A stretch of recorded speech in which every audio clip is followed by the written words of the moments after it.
Hey everybody, it's Tara Bryan, and you are listening to the Course Building Secrets podcast. Whether you're a coach or a CEO, the success of your team and clients is based on your ability to deliver a consistent experience and guide them on the fastest path to results.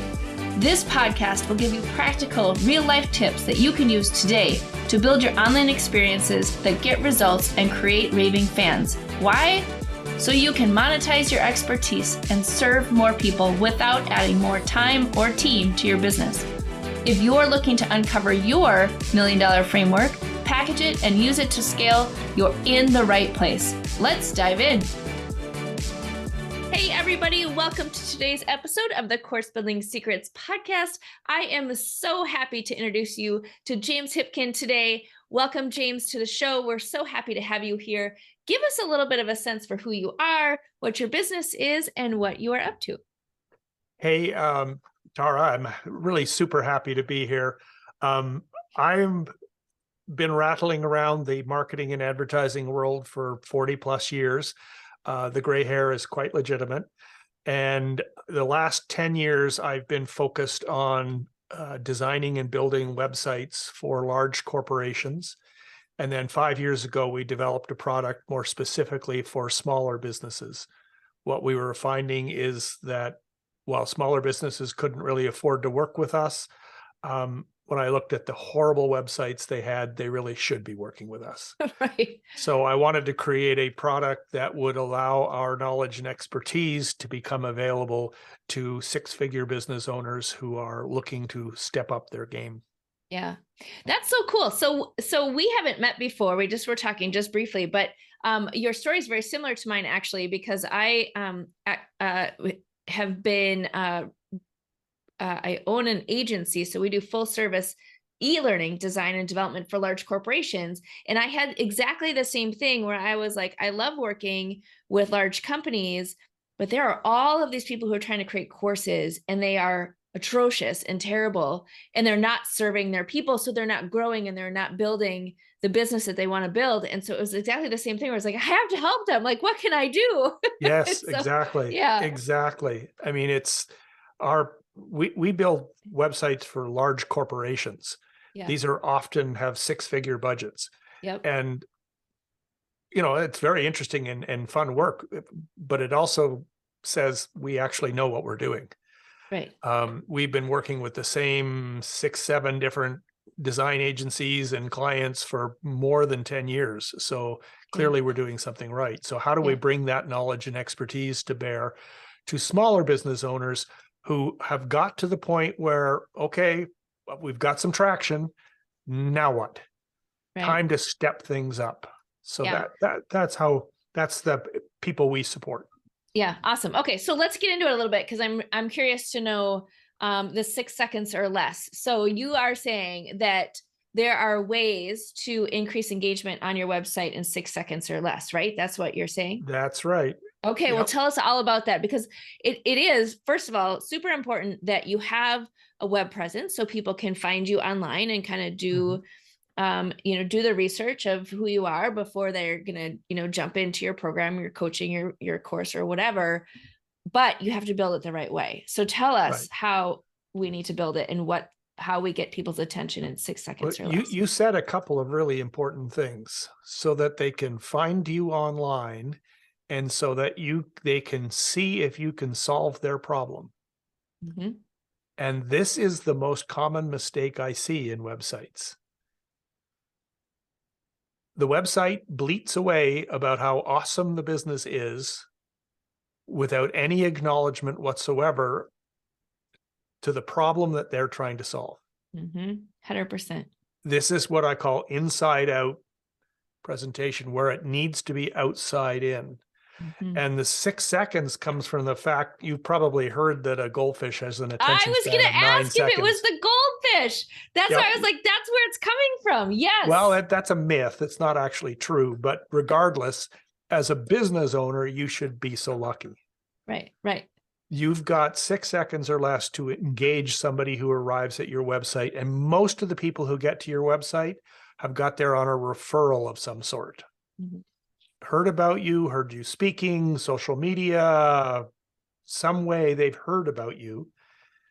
So when they get to the website, and the 6 seconds doesn't start when the page has loaded. Mm. The 6 seconds starts when the page is asked for. Mm-hmm. And that page load speed is the first trust event. If your page is taking 4.5 seconds to load, people are going, how serious are these people? Mm-hmm. Right? Mm-hmm. As opposed to if it's there in a second or less, it stops being a consideration at all. Right. The second way is, what are they looking for? Are they there? Because they're going to ask themselves, are they in the right place? Mm-hmm. And if you've been marketing yourself around your name and they arrive at the website and see some fancy logo about a company name they've never heard of, they're instantaneously going to be thinking about, am I in the right place? And you don't want them thinking about that. You want that to be a checkbox. Bang, was looking for Tara Bryan, and I found her. Mm-hmm. There's her name. Mm-hmm. So then the third thing is give them a benefit-oriented reason to stay. Lead with the problem that they are trying to solve, not with your solution. Mm. Because what you're trying to do is to engage them, and you engage people by acknowledging them. Mm-hmm. Yep, that's so, so true. So how do you handle that with people who you're working with who really can't articulate that?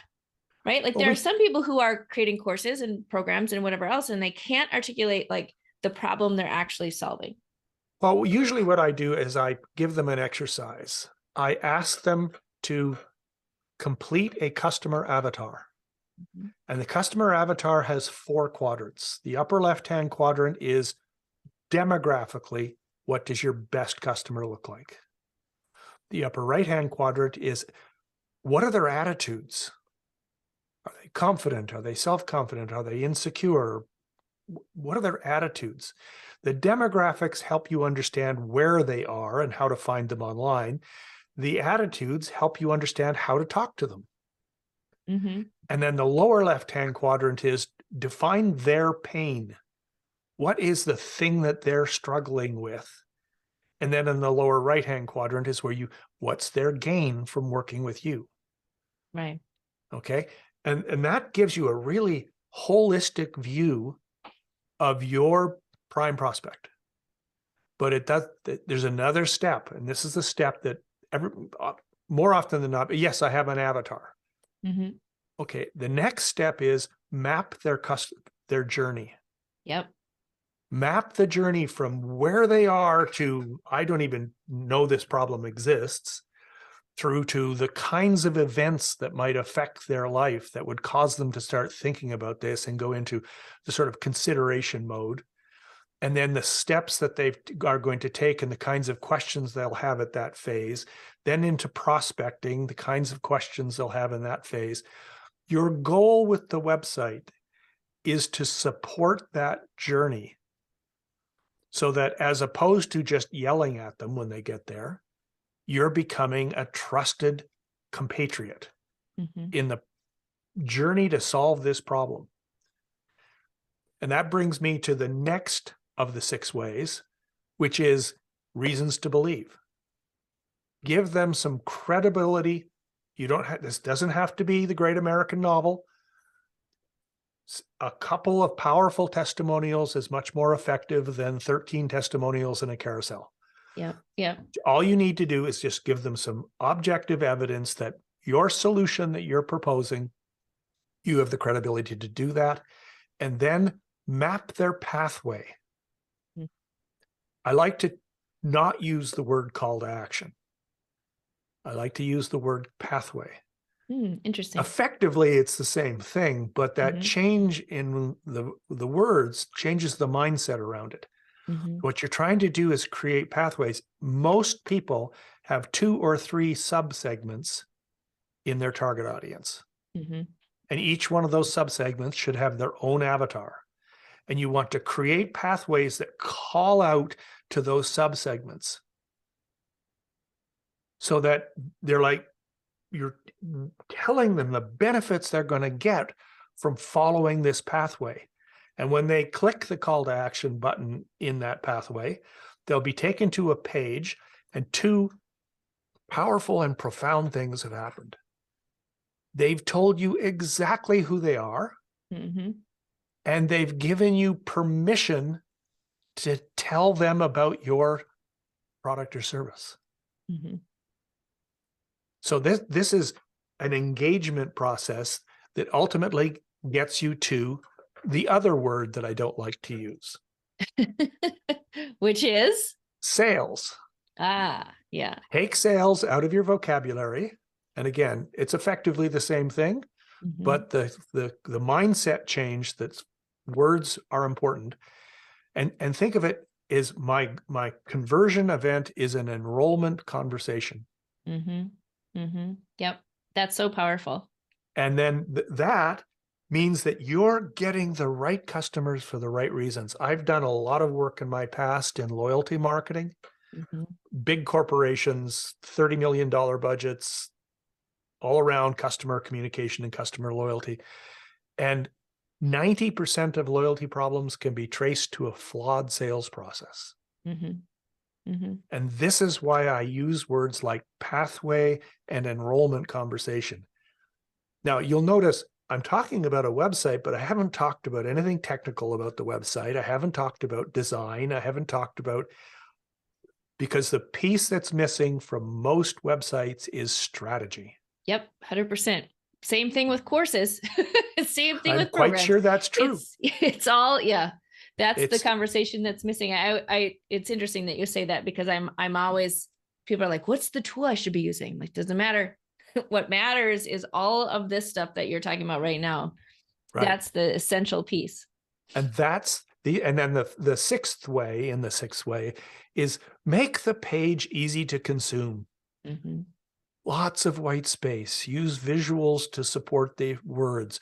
Use the hierarchy of language. Your titles and your subtitles should be a different size. Don't use long line lengths. Newspapers are printed in columns for a reason. Columns are easier to read. So, lines that cover the whole page that are knocked out white on top of an image, the designer may think this looks awesome, but no normal human can read them. Right. So the last of the 6 ways to engage visitors is make the content appealing and recognize where they are in their journey. Don't put the great American novel on your homepage. Give them a clear pathway that they can follow, and then they've given you permission to give them more information. That's where you can give them more information, but give them that information in a very digestible way. Yep. Yeah. So good. I love all 6 of those are awesome. So when somebody is coming to you and they're kind of getting started, like, what's you have them do the avatar exercise, but like, what's like a tip that you would give them? Like, this is a difference between this working and not working. Like, what's that like little nugget that you would give them? Well, one of the things I see frequently, it's more of a technical thing. Most people are right-handed. They scan a page from the upper left-hand corner to the lower right-hand corner. Yep. Don't put the call to action in the lower left-hand corner because they won't see it. Yep. Put the image on the left, put the words on the right, put the call to action at the bottom of the words. And, this is a very common mistake because designers don't think about that kind of thing. Right. They just want it to look good. But you have to think about it from the point of view of the user's experience and how users are going to actually interact with the page. It's a subset of that 6th way, which is make the page easy to consume. It's a common mistake. Another common mistake is video is very effective on a web page. People buy people. It's a great opportunity for you to show who you are as a person. The piece that often gets overlooked is the importance of the thumbnail. Because you want the thumbnail to invite people to click the play button. You want the thumbnail to communicate all of the benefits they're going to get from watching this video. You can't just assume that they'll click it because it's there. So what's a good example of a thumbnail that invites them to watch the video? A headline that introduces the benefits, the things you're going to talk about in the video. Just in the thumbnail, not in the copy around it? But you can do it there too. Do it in more than one place. Interesting. Give people choices. Yeah. People consume content different ways. There are people who will always read first. They like to read. They absorb their content that way. There are other people who are visual. A thumbnail with a big, nice benefit-oriented headline can be absorbed without reading it, and they'll take action and they'll watch the video. So the video, I worked with a Pilates instructor. We do a lot of websites for course builders, and this was a Pilates instructor who was creating a course. And I said to her that your landing page, your marketing landing page, needs a video. And, and your headlines are not very benefit oriented. So she gave me the video, and then she said, well, I don't know how to write this copy. I don't know how to create this. And I watched her video and I said, Wendy, everything you need to say, you've said in the video. I just took the words that you said and turned them into a headline in the video. Yeah. Different people consume information different ways. You can duplicate this information. Right. Nobody minds. Right. Yeah. No, that's so powerful. And you only have the 6 seconds. So somebody may watch the video, somebody may read the copy, some may be just browsing and fast up and down. And the more it comes out, the better. Yeah. Another trick that is really, really effective. Most people don't buy the first time they're at the website. So if you've created 3 pathways, echo those pathways in your main navigation, so that if somebody comes back to the website, they can instantly look in the main navigation and goes, yes, that's where I want to be. Interesting. Yep, that's a good call. Right. And then put the administrative stuff, contact us, all that other stuff, put that up in the secondary navigation or put it in the footer. Donald Miller calls that the junk drawer. Put it down in the junk drawer, down in the footer. Right. Yeah. I mean, we strongly encourage people to limit their main navigation to 3 to 4 things, no more than that. Yeah. Yep. That's Again, good. You've only got 6 seconds.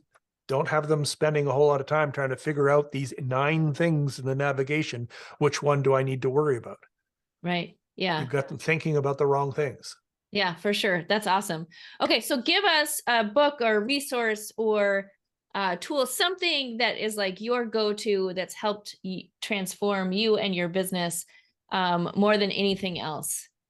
Do you have like a special book or anything that the best thing that you? people can do is go to 6secondsorless.com. Okay.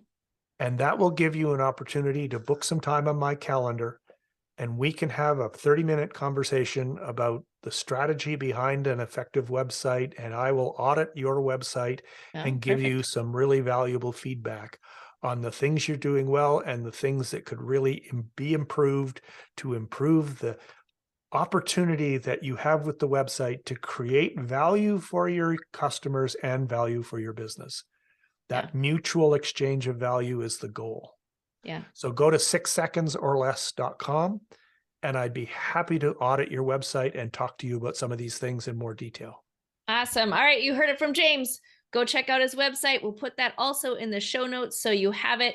Thank you so much, James, for being here today. Any parting words that you want to give to our listeners today as we leave our session today?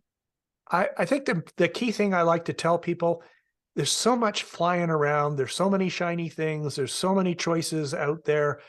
Stop trying to boil the ocean. Pick a few things, do them well. And when you think you're doing them well, figure out how to do them better. Yes. And if you just do that, you're much more likely to be successful. Yep. Don't do more stuff. Yep. Just do what you're doing better. Water the flowers, prune the weeds. Yes. Perfect. I love it. All right. Thank you so much for being with us. Everyone else, have a great day. Thank you. Hey, everybody. Are you a business owner ready to streamline and scale your business? Imagine solving the biggest business challenges with clarity, a strategy, and a clear plan. Hey, I'm Tara Bryan, and I want to invite you to take the first step towards transforming your business with a free 30-minute discovery call. This call is an opportunity to discuss your goals, identify key challenges, and learn how my mentorship program can help you achieve the success you're aiming for. In just a half hour, we'll explore how you can scale your business by enhancing your authority strategy, engagement strategy, and retention strategy. You'll get personalized advice and a clear path forward. Ready to take the first step? Click on the link below that's in the show notes to book your free discovery call now. I hope to talk to you soon.